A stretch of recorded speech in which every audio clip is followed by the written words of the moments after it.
Hey guys, Trevor here. And in this video, I'm going to show you how to use the Stocks app on your iPhone. It's pretty quick and easy, so let's jump right in. Now, the first thing you need to do, of course, is to navigate to the Stocks app. If you don't see it on the home screen, you can always just swipe over to the app library and search for Stocks. Or if it's not in there and you accidentally pressed and hold and hit remove and you deleted the app, all you need to do is go to the App Store and download the Stocks app again. Now let's open up that Stocks app. It looks just like this. I'm going to walk you through what this is, how to use it, and some tips and tricks that you might not automatically know about. Now you'll be able to see a bunch of different stocks on here. You can see S&P 500, Microsoft, Apple, etc. And if I swipe up from the bottom, you can see news stories as well. And at the very bottom left is Yahoo Finance. So all of this is built around and basically functioned through Yahoo Finance, but it's built into the Stocks app. The first thing that I would recommend doing is at the very top right, tap those three dots, and you're going to hit New Watch List. Essentially, a watch list is a group of stocks that you want to watch for a specific purpose. Maybe you have a subset of stocks for your retirement and a different subset of stocks for your savings account or 529 or something like that. So I'm going to label this retirement and hit save. Now, what you'll be able to see is it says, okay, search for stocks. And in this case, I'm going to say I have some Apple stock in my retirement account. And let's just get out of there and we'll just have Apple in here.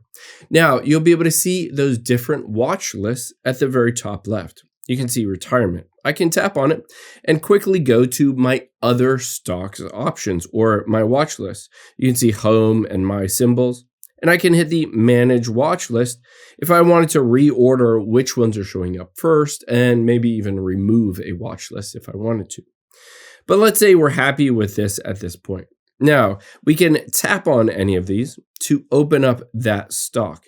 You can see here's Apple. It's at $2.69 a share.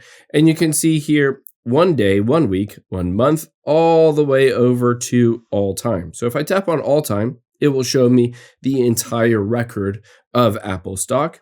But let's say in this case, I just wanted to see year to date. How is it done year to date? And we're just in February, so it's not a lot of data. You can see on here, it'll show you that year of date. Right under the date graph, you can see that icon, those basically bars are an indication of trading volume. So the higher the bar is, the more trading volume in that day. You can see if I go to, say, for 1 year, you can see some bars are a little higher, some bars are a little lower. Now, you can just drag your finger across here to see the exact closing price on that day, or you can use 2 fingers and swipe them back and forth to see the basically change in that stock from one date to another. So you can see around April to October, it gained about 50%. Now, if you swipe down a little bit, you also be able to see the open date, high, low, the volume traded, price to equity, and you can see market cap and 52-week high, yield, etc. And of course, if you swipe up, you'll be able to see all of the information around the news on that stock on that day. However, let's get out of here, and I'm going to go instead of retirement to my symbols. So these are some ones that I track, basically just the big stocks.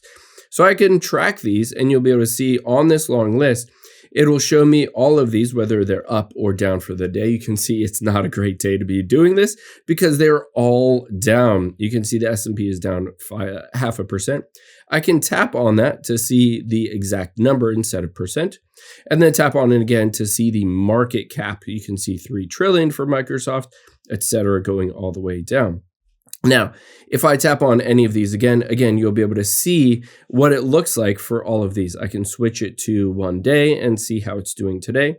And another cool thing is if there's an earnings report that's coming out recently, you can see earnings report tomorrow. I can just hit add to calendar and it will automatically add that earnings report to my calendar so that I'll get a notification or it'll just pop up on my calendar to be able to basically say, all right, check your earnings report for Google, etc. So let's hop out of here. And now a couple other things. If I swipe up, I'll be able to see news just related to Google or Alphabet. However, if I swipe out of here and I swipe up, you'll be able to see top stories around stocks and investments. And then as I scroll down, it will start to load editors' picks, and then it will get into the individual news items associated with that specific stock. So I have S&P 500 first, and then I have Microsoft, and then I have Apple, et cetera, et cetera. So you'll be able to see all of that information associated with those stocks that you are tracking.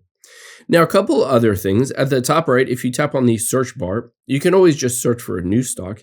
Let's say in this case, I want to search for Palantir because they've been doing really well recently, and just tap the little plus.